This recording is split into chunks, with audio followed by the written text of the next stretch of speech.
dalam hidup ini sebenarnya emosi itu lebih mewarnai kita. Kita itu menanggapi sesuatu biasanya yang muncul dulu itu rasa atau emosi kita. Mungkin ada teman-teman atau bapak ibu yang belum pernah ke sini itu. Begitu masuk ke sini itu kan yang keluar dulu kan emosinya. Mungkin seneng, mungkin kaget, mungkin macam-macam. Itu kan emosinya dulu. Baru setelah itu pikiran bermain.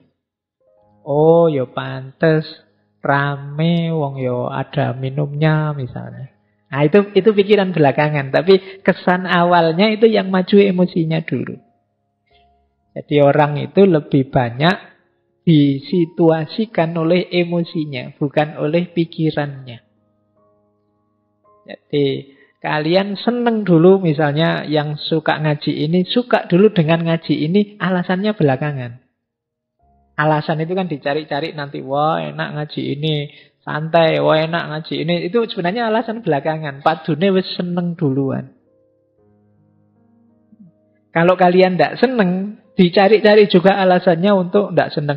Iki ngaji capopo, tidak ono Qur'ane, tidak ono ini dicari. Nah, itu belakangan juga. Yang lebih dulu apa? Tidak senengnya dulu.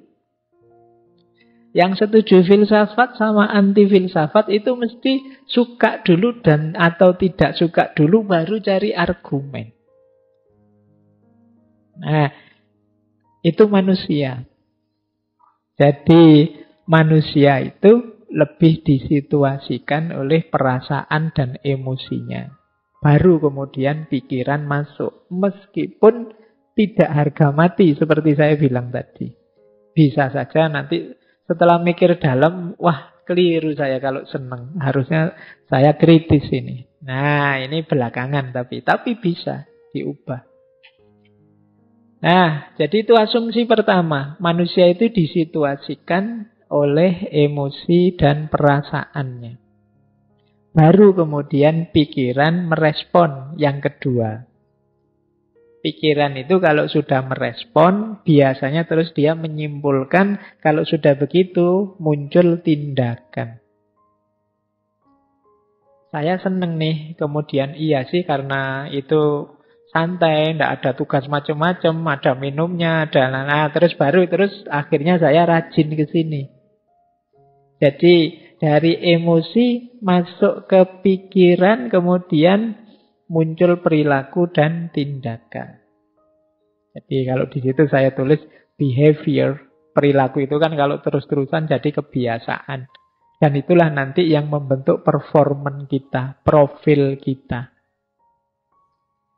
Baik, jadi rumusnya itu kalau emotional quotient. Jadi manusia itu disituasikan oleh emosinya, setelah itu pikiran merespon, dari situ muncul tindakan, dari tindakan itulah lahir performan, perilaku nyata dia, dan terakhir ini juga bukan harga mati. Kalau kemudian dia pikir, saya seharusnya tidak begitu, saya seharusnya tidak begini, ya bisa dibiasakan ulang. Yang semula rajin bisa kemudian, saya tidak usah ikut ngaji lagi saja, tidak ngaji lagi, itu bisa. Tidak ada harga mati kalau manusia, dimensi batinnya. Baik, jadi ini asumsi-asumsinya. Nah, saya lanjut. Ini ciri-cirinya, ini umum saja ya. Semoga tidak ada yang tersinggung. Jadi ada yang emosinya rendah, kecerdasan emosi rendah, dan ada yang kecerdasan emosinya tinggi. Orang yang kecerdasan emosinya rendah, antara lain, ini saya tidak bilang semua, cirinya adalah yang pertama, cenderung mencari kesalahan pada orang lain. Kalau dia merasa tidak nyaman secara emosi. Selalu mencari kambing hitam. Siapa ya yang membuat aku gelisah? Siapa yang membuat aku ruwet kayak gini? Selalu mencari keluar. Nah, ini ciri-ciri emosinya rendah. Paling tidak dia membiarkan dirinya disulitkan, direpotkan, digelisahkan oleh orang lain. Berarti dia tidak mampu mengontrol dirinya. Seperti kemarin-kemarin kan sering kita bilang bahwa kamu itu sakit hati atau tidak tergantung dirimu, tidak tergantung orang lain. Kalau ada orang lain kok bisa membuatmu segelisah itu, ya salahmu sendiri, kamu mau digelisahkan oleh dia. Nah, jadi cenderung menyalahkan orang lain. Yang kedua, tidak mampu mengungkapkan perasaan. Senang tapi tidak berani mengungkapkan bahwa aku suka. Benci tapi takut mau bilang aku tidak suka. Nah, ini daya kontrol emosi kita tidak bagus. Tidak cerdas mengungkapkan apa yang kita rasakan. Pak, saya tidak nyaman loh Pak ngaji kayak gini nih, tapi saya tidak berani ngomong lah. Nanti kalau saya ngomong diketawain orang semasjid ini misalnya. Nah, itu ada sering kita itu dilanda kendala untuk mengungkapkan apa yang kita rasakan. Ya kita sulit milih ekspresi yang pas, diksi yang sesuai, yang tidak menyakiti orang seperti apa. Itu kita sulit milih ini, berarti kemungkinan memang daya kecerdasan emosi kita perlu ditingkatkan lagi. Yang ketiga, suka menyerang, menginterupsi, mengkritik, memberi cap orang lain. Nah, agresif ke orang lain. Nah, ini ciri-ciri kecerdasan emosinya kurang tinggi. Saya mau bilang rendah kok sungkan. Jadi, ya, jangan suka nyerang orang lain. Ini alamat apa? Dia kesulitan untuk berempati atau memahami atau mengerti perspektif yang diambil orang lain. Jadi dia hanya merasa satu-satunya yang benar ya versiku. Akhirnya yang lain dianggap salah semua, dikritiki, diserang terus yang lain. Nah, ini kemampuan kelola emosinya rendah. Yang keempat, suka memberi analisis rasional berlebihan menanggapi ungkapan perasaan orang lain. Nah, ada enggak teman-teman yang punya teman ketika kita sedikit curhat padanya, kita curhat 3 detik, dia nasihatnya setengah jam. Ya. Aku itu loh kok perasaanku enggak nyaman ya. Wah, terus kita nasihati, ya hidup itu memang begitu, ada teori ini, ada. Ya. Jadi itu sebenarnya ya termasuk ciri-ciri belum matang emosinya. Masih ingin mendominasi, masih ingin menguasai, masih ingin orang lain harus ikut dia. Nah, terlalu banyak ingin ngontrol. Berarti dia ingin memposisikan diri lebih tinggi dari temannya, dari sahabatnya. Nah, termasuk ciri emosi yang rendah adalah sering bohong tentang perasaannya atau emotional dishonesty. Ini sama seperti tadi. Kalau tadi tidak mampu mengungkapkan, kalau ini bohong. Mungkin demi citra, mungkin demi orang lain senang, mungkin demi macam-macam. Tapi intinya dia bohong.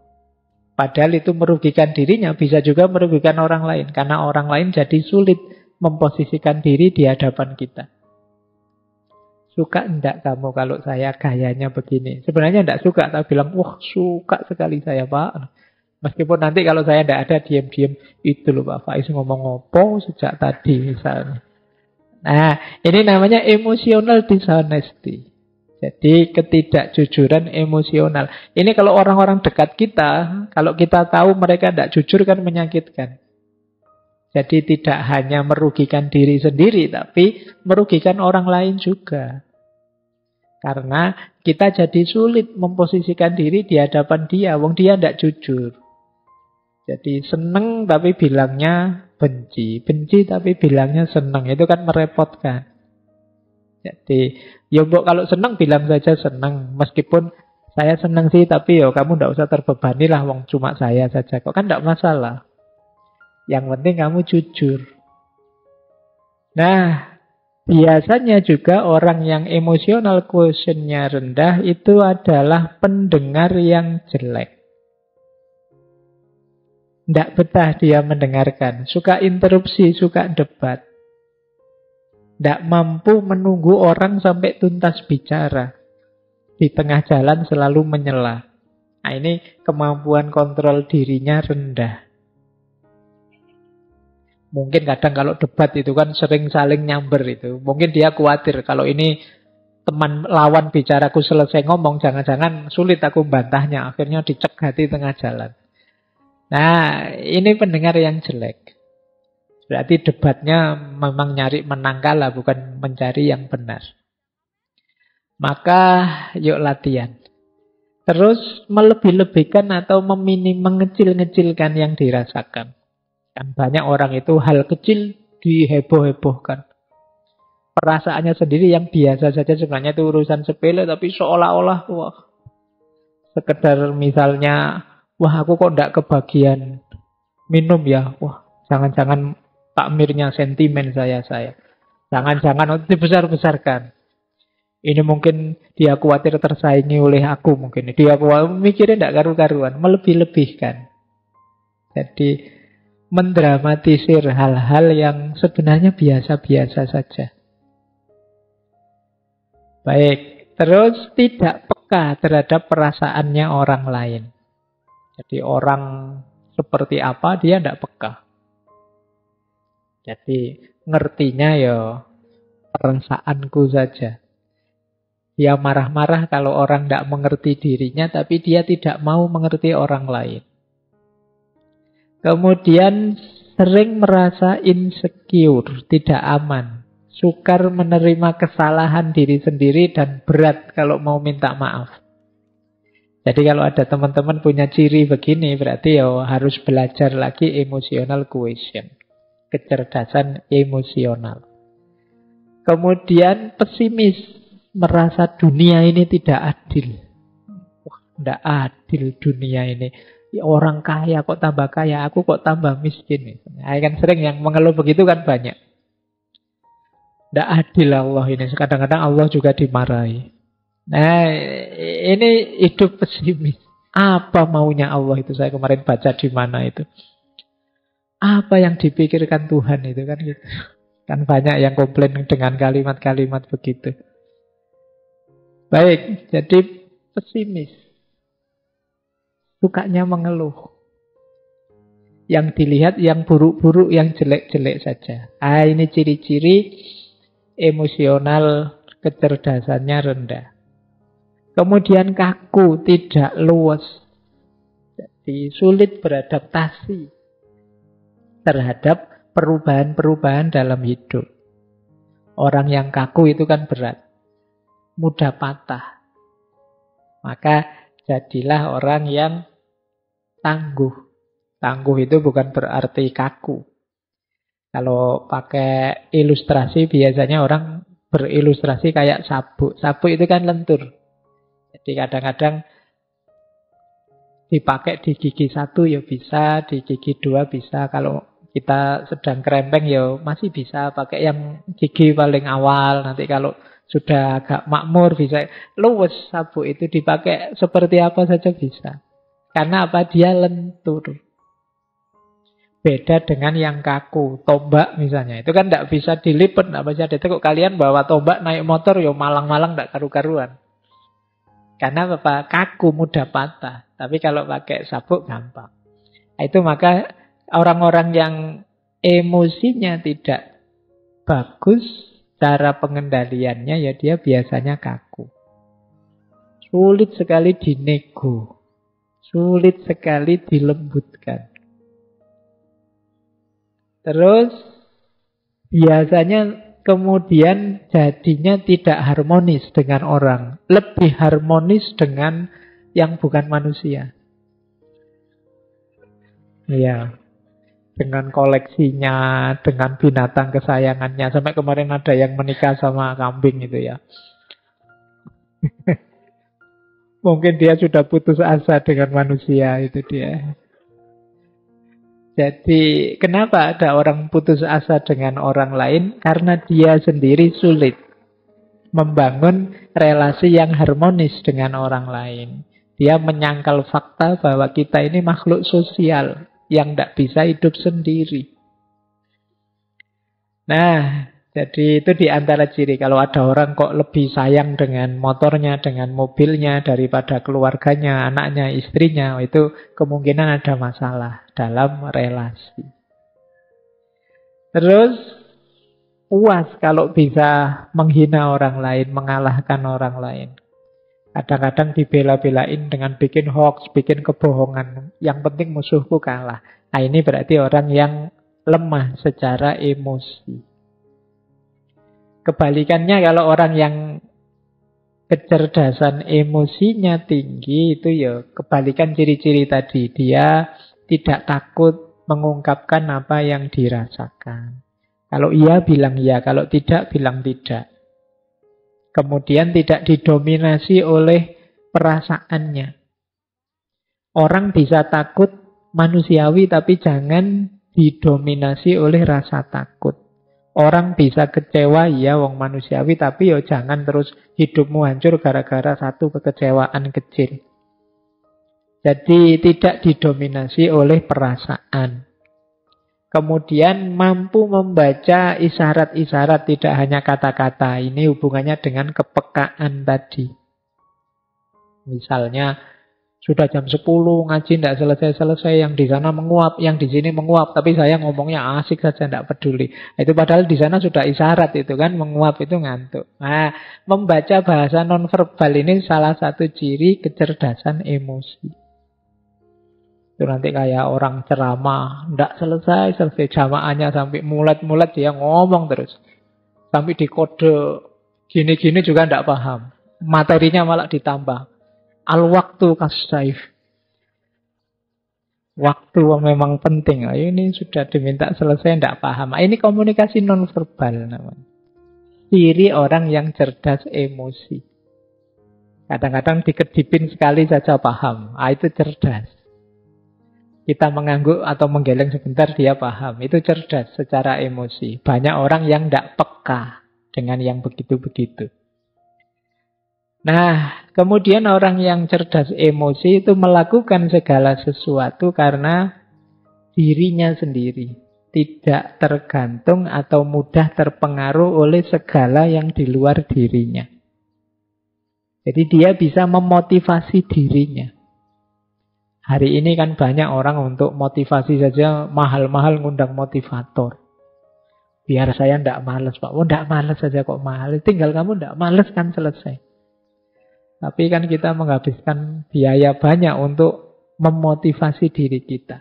Loh, orang yang cerdas emosi itu mampu memotivasi dirinya. Kemudian kebalikannya orang yang rendah emosinya, dia optimis, orang yang cerdas emosi itu. Kemudian nyaman kalau membicarakan perasaannya, tidak malu-malu. Kemudian tidak kalah oleh emosinya seperti tadi. Nah, mampu merenungi dirinya, mampu muhasabah kalau bahasa agama. Oh iya ya, apa pas ya saya emosi saya seperti tadi misalnya. Harusnya aku lebih agresif sedikit sehingga anak-anak ini tidak ngantuk misalnya. Itu merenung. Karena saya bilang tadi ya, emosi kita itu bukan harga mati. Tidak seperti IQ. Jadi tergantung kita ingin dibentuk seperti apa. Nah, kemudian ada ketahanan emosi, tangguh. Baik, wah ini pecah tulisannya. Jadi ada 5 nanti, kalau ini menurut Daniel Goleman, 5 kunci kecerdasan emosi. Jadi orang yang cerdas secara emosi itu cirinya 5. Yang pertama self-awareness, yang kedua self-regulation, yang ketiga motivation, yang keempat empati, yang kelima social skill. Kuncinya di sini. Yang pertama apa? Self-awareness. Kesadaran diri. Mampu mengenali dirinya, mengenali emosinya, dorongan jiwanya, dan juga efeknya. Nah, ini namanya self-awareness. Wah, saya itu biasanya kalau ketemu teman yang seperti itu mudah tersinggung. Nah, ini mampu mengenali dirinya. Harus hati-hati ini saya. Nah, itu sadar diri. Wah, ini ngajinya sampai jam 10. Lama. Saya biasanya tidur jam 9. Berarti nanti mesti aku ngantuk. Kalau aku ngantuk, pikiran tidak jernih. Kalau pikiran tidak jernih, ya ngajinya tidak bisa masuk. Kalau kadang-kadang kalau ngantuk tidak ngerti kiri kanan, akhirnya nendang gelas. Kemudian, nah ini self-awareness, sadar diri. Jadi ngerti emosi-emosi yang bermain dalam dirinya. Dia bisa memprediksi kalau situasinya begini, nanti aku mesti begini. Kalau kondisinya begini, nanti aku mesti begitu. Ini orang yang sadar emosi. Yo, kalau tidak sadar emosi, gimana kita ngontrolnya? Kecerdasan emosi itu kan secara umum bagaimana kita mengontrol emosi kita lah. Kalau kita tidak tahu yang dikontrol apa kan ya berat. Jadi yang pertama ini self-awareness. Sadar emosi. Yang kedua, setelah sadar apa? Self-regulation. Ngontrol.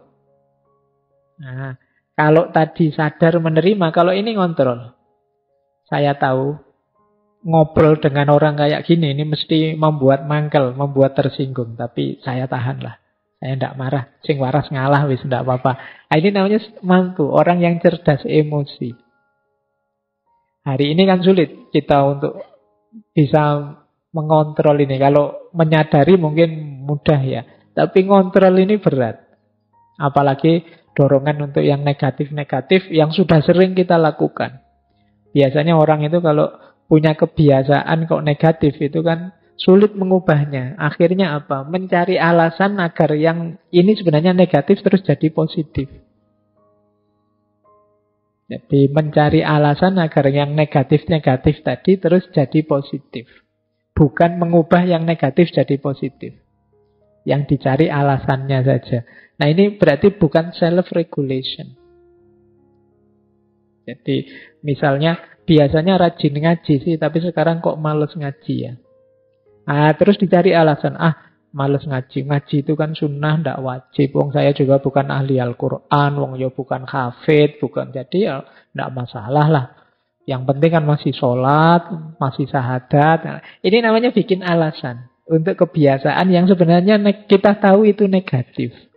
Ini ciri orang yang tidak bisa self-regulation. Jadi itu kedua. Jadi kemampuan mengontrol, mengalahkan emosi dan dorongan jiwa yang negatif. Ini negatif, saya tidak usah lah. Misalnya buka HP, kok isinya begitu-begitu ya, ada gambar-gambar, ada video. Ini negatif, aku tidak usah lah. Jadi bukan malah, wah ini saya tidak sengaja loh ya, buka-buka sendiri loh, ini tidak begitu. Yang tidak sengaja kan tidak ada dosanya, salahnya sendiri yang upload. Ini bukan, ya tidak, itu namanya cari alasan. Kalau sudah tahu buruk ya kita tahan diri. Nah ini namanya kemampuan emosi. Jadi kecerdasan emosi untuk melakukan self-regulation. Yang ketiga motivation. Motivation ya melakukan sesuatu dari dalam. Bukan karena dorongan atau pamrih dari luar. Saya mau sih Pak rajin, asal imbalannya apa? Kalau masih ada asal imbalannya apa, berarti belum motivation, belum termotivasi, masih berpamrih. Jadi orang yang cerdas secara emosi, seperti saya jelaskan tadi, dia bisa memotivasi dirinya. Tidak menunggu dimotivasi orang. Tak sering ada teman-teman mahasiswa itu ketemu saya, gimana ya Pak caranya biar saya rajin membaca? Gimana ya Pak caranya biar saya tekun kalau nulis gimana? Ini sebenarnya hubungannya dengan memotivasi diri. Loh kalau kamu tahu itu baik, itu manfaat, mbok sudah dirimu agak dipres sedikit, agak dipaksa sedikit untuk melakukan itu. Itu namanya motivasi, motivation. Jadi ini penting. Karena kadang-kadang untuk sesuatu yang free kita keluar high cost. Sesuatu yang sebenarnya bisa kita hidupkan langsung, kita perlu pendorong yang mahal. untuk diri kita. Ini yang ketiga. Yang keempat, empati. Orang yang cerdas secara emosional itu daya empatiknya tinggi. Empati itu, kalau dalam bahasa Inggris kadang pakai istilah transposisi. Kemampuan kita berposisi di depan orang lain. Misalnya, saya melihat teman-teman yang ngaji di sana. Wah, seandainya saya teman-teman mahasiswa yang ngaji dalam waktu 2 jam melotot ke sini terus, dalam itu mesti capek ya, mesti. Kalian juga begitu. Wah, aku kalau di posisinya Pak Faiz itu 2 jam ngomong terus, oh itu apa ya? Ini namanya empatik namanya. Gitu loh. Jadi kemampuan kita memposisikan diri di posisi orang lain. Seandainya aku seperti dia yang sedang sayang-sayangnya kok terus ditinggal. Mestinya ya sedih hatiku mestinya. Nah, ini namanya kemampuan empati.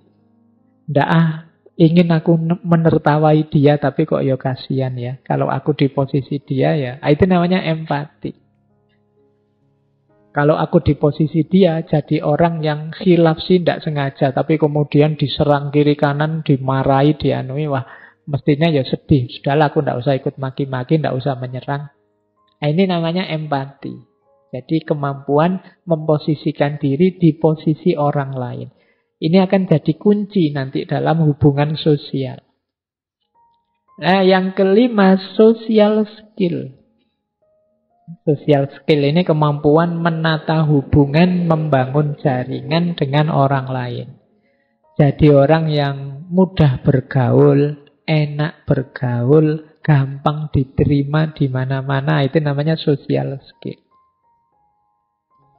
Ini ciri dari kecerdasan emosi. Orang yang cerdas emosi itu kan luwes seperti tadi, jadi bisa masuk kemana-mana, diterima di mana-mana. Nah, ini namanya kemampuan social skill. Nah, maka teman-teman untuk membangun kecerdasan emosi, kita dibutuhkan 5 kemampuan.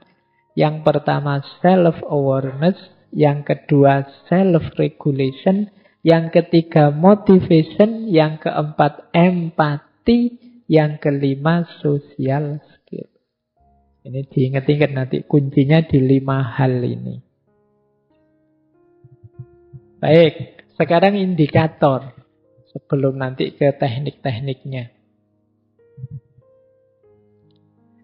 Kalau indikator ini nanti sebenarnya untuk mengukur apakah aku sudah cerdas secara emosi atau belum. Jadi yang pertama apa? Orang yang cerdas emosi itu biasanya mampu mengatasi stres, mengatasi tekanan. Jadi dia bisa bertahan meskipun mengalami peristiwa-peristiwa buruk. Tidak hancur karena tekanan. Masalah banyak sih, problem banyak. Pak, saya itu sudah terancam DO, kemudian uang habis, kos-kosan belum bayar, kemudian pacar lari misalnya. Itu kan ruwet. Tapi saya tak bikin santai lah Pak, seneng saja lah Pak. Ini namanya cerdas secara emosi. Jadi mampu mengelola problem, tidak hancur karena problem.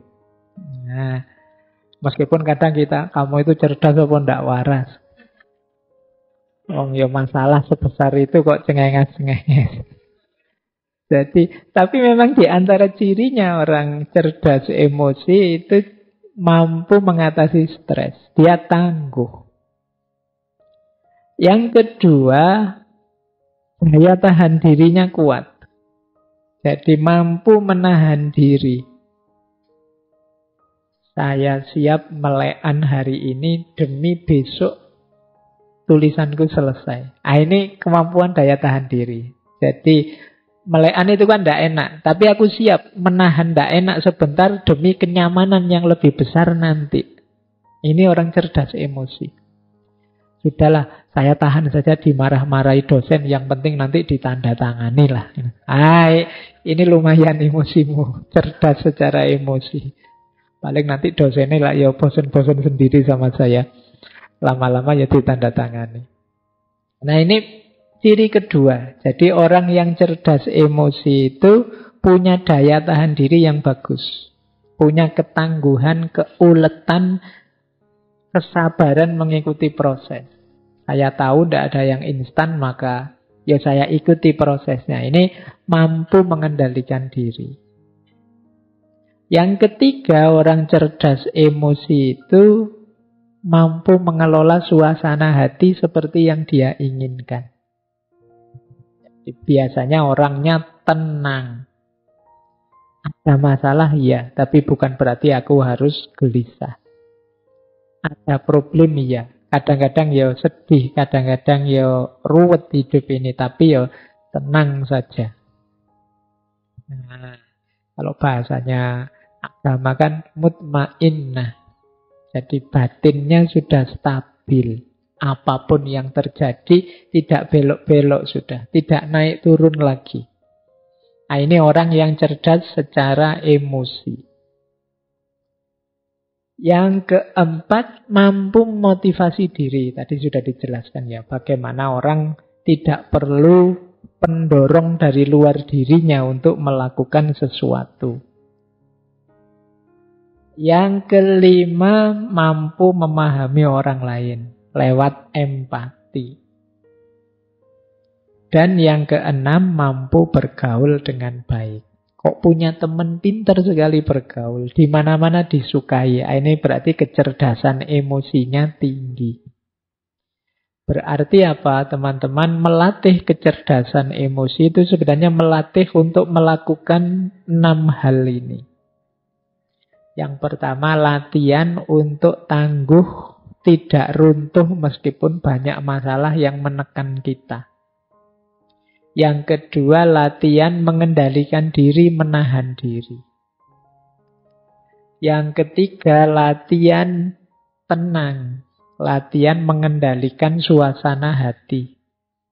Yang keempat, mampu memotivasi diri kita untuk melakukan sesuatu tanpa butuh pendorong, tanpa butuh pamrih dari luar diri. Yang kelima, mampu empatik, memahami orang lain di posisinya. Dan yang terakhir, mampu bergaul dengan siapa saja dengan cara menyenangkan, mampu tenggang rasa terhadap orang lain. Nah, ini 6 indikator orang yang cerdas emosinya. Oke, nah kita sekarang ke inti teorinya. Sejak tadi belum inti, masih pengantar. Ini 4 kemampuan. Inilah nanti yang disebut kecerdasan emosional. Ini kalau digambar ya model tabelnya begitu. Saya tidak tahu nanti yang hanya mendengarkan rekaman suaranya tidak ada gambarnya. Semoga bisa membayangkan ya kotak-kotaknya itu. Jadi emotional intelligence itu unsurnya 4 tadi ya. Kesadaran diri dan pengaturan diri dan kesadaran sosial serta pengaturan relasi dengan orang lain. Jadi 2 yang pertama itu namanya personal competence, kemampuan personal. 2 yang terakhir namanya social competence, kemampuan sosial. Ini kayak kuliah beneran ya kalau kayak gini slide-nya. Dianggap kuliah saja. Jadi kesadaran kita sadar emosi kita dan mampu mengelolanya.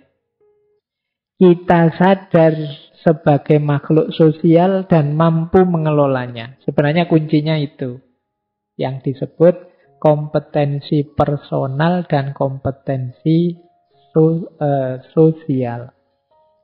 Yang sadar itu namanya what I see. Apa yang harus aku lihat, apa yang harus aku penuhi.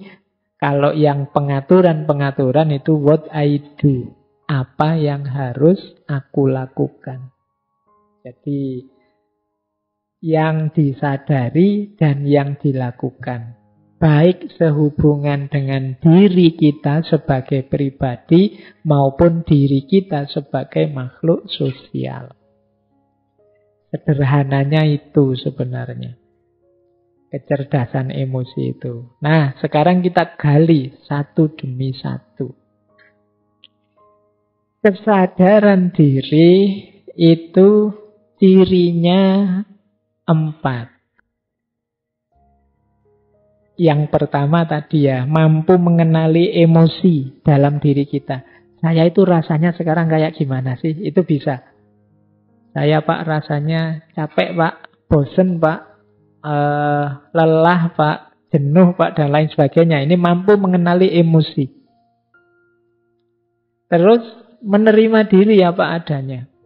Kan sulit kadang orang itu susah menerima dirinya. Menganggapnya dirinya baik terus. Tidak sadar kadang-kadang ya banyak jelek-jeleknya. Jadi tahu dan menerima. Saya baru sadar misalnya loh, saya kalau ngaji kok ngadep sana terus ya, tidak pernah ngadep sini ya. Nah, jangan-jangan ada yang tidak beres ini di emosinya. Misalnya, ada dorongan-dorongan tidak sadar ngadep sana misalnya. Nah ini diterima dulu. Iya ya, mestinya ya tidak begitu. Mestinya ya ngadep ke sana juga, ngadep teman-teman cowok-cowok yang di sana. Kok saya ngadep sini terus ya misalnya. Nah, dan itu bukan harga mati. Berarti kan besok ngajinya ngadep sana juga lah, tidak ngadep sini. Tapi diterima dulu. Kalau orang denial, menyangkal, enggak, kebetulan saja ngadep sini. Biasanya juga tidak begitu. Misalnya menyangkal. Kalau menyangkal tidak ada perbaikan. Terimalah bahwa kita itu memang bisa keliru, bisa salah, bisa tidak pas. Emosi kita bisa meleset. Untuk selanjutnya diperbaiki. Termasuk self-awareness itu percaya diri. Nah, cuma percaya diri sesuai kenyataan diri kita. Hari ini kan banyak orang itu memotivasi kita. Pokoknya kamu bisa deh, kamu bisa deh. Ya, tapi ya harus sadar kenyataan juga. Misalnya, wah saya pengen 2024 tak nyalon presiden ya. Wah terus bisa Pak. Ya. Iya, kamu tidak realistis namanya. Percaya diri ya, tapi sadar kenyataan juga. Ini lebih sehat untuk emosi kita. Kemudian yang terakhir, mampu menertawakan diri. Ini menarik. Menertawakan diri itu berarti apa? Aku menerima bahwa aku ini banyak kekurangan juga. Ada salah, ada khilafnya juga. Meskipun aku ya tidak putus asa. Ini kan terus menertawakan diri. Bodoh banget yo aku ini. Gitu. Saya sering kalau mahasiswa itu di kelas diperintah apa ndak bisa itu malah ketawa. Harusnya kan sedih, dia malah ketawa. Ndak bisa ya Pak, ndak mampu ya Pak. Kan sering begitu. Jadi kamu sudah baca belum? Belum baca ya Pak. Terus ketawa. Ya, ndak apa-apa loh. Anggap saja itu menertawakan dirimu. Kadang-kadang kan aku heran, loh kamu ketawa, yang diketawain siapa? Oh mungkin dirinya sendiri, bahwa betapa konyolnya aku, betapa tidak bertanggung jawabnya aku. Tidak masalah, jadi salah tidak membawa putus asa, tapi membawa penertawaan diri bahwa aku ini memang belum baik, aku ini memang belum bagus, saatnya untuk diperbaiki. Nah ini ciri-ciri orang sadar diri. Nah, strateginya apa untuk membangun kesadaran diri? Yang pertama, ayo merenungi nilai-nilai hidup. Kesadaran diri itu selalu gandeng, selalu bersama dengan nilai-nilai hidup. Orang bisa memvalue dirinya itu kan dasarnya nilai yang dia pegangi. Aku kok marah? Padahal harusnya aku ini penyabar loh. Dalam hidup ini yang lebih utama itu sabar. Loh sabar itu nilai yang kita yakini utama. Sehingga ketika kita marah, berarti kita keluar dari nilai yang kita yakini.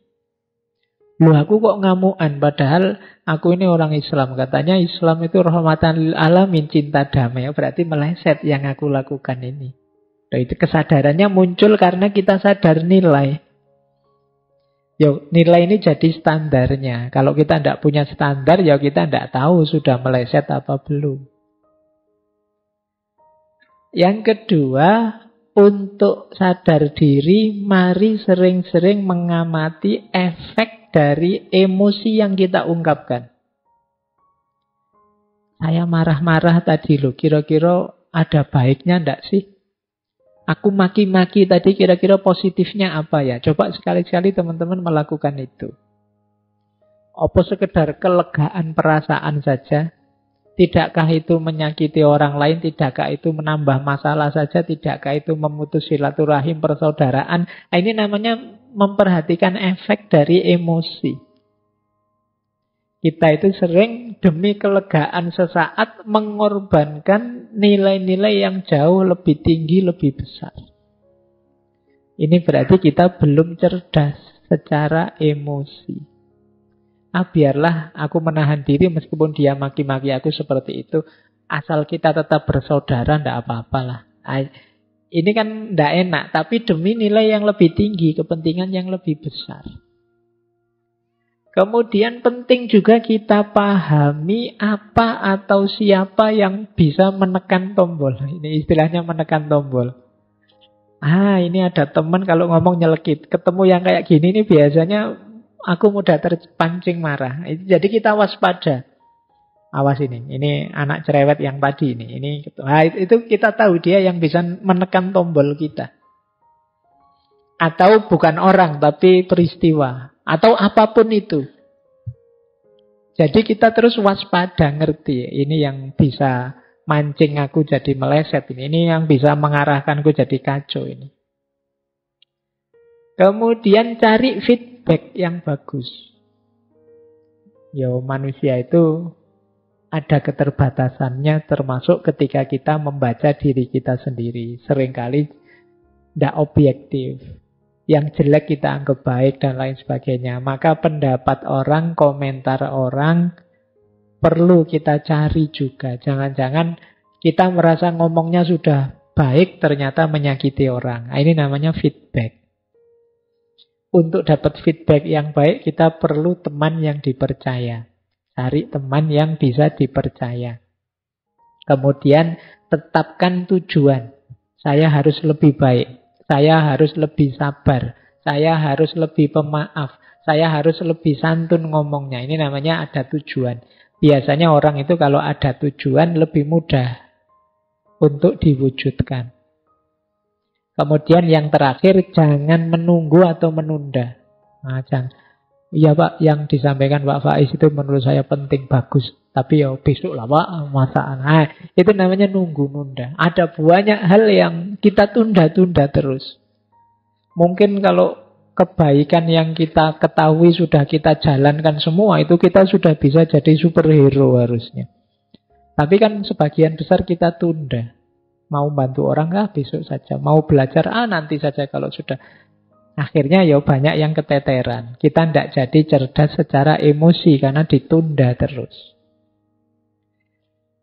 Kemudian manajemen, self-management, menata diri. Kalau sudah mengenali diri, sekarang menata diri. Menata diri cirinya 4. Yang pertama, kontrol dan pengarahan.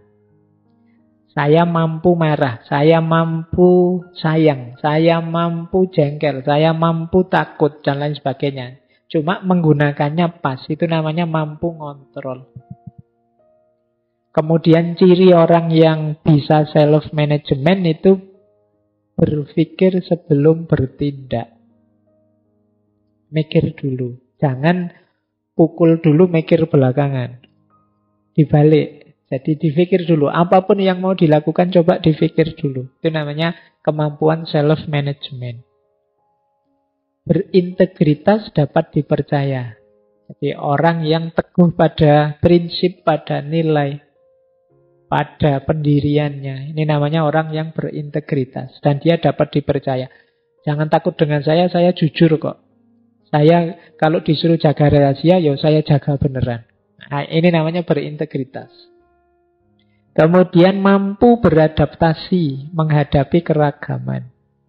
Seperti tadi ya, seperti sabuk. Tadi kita lentur menghadapi perubahan-perubahan situasi. Ini ciri orang yang self-management, mampu menata diri. Strateginya 4 untuk memudahkan self-management. Yang pertama apa? Kendalikan self-talk. Self-talk itu vonis kita, penilaian kita, rayuan kita pada diri kita sendiri, itu self-talk. Jangan sering-sering bilang, aku kok begitu ya, dasar bodoh. Nah, ini self-talk.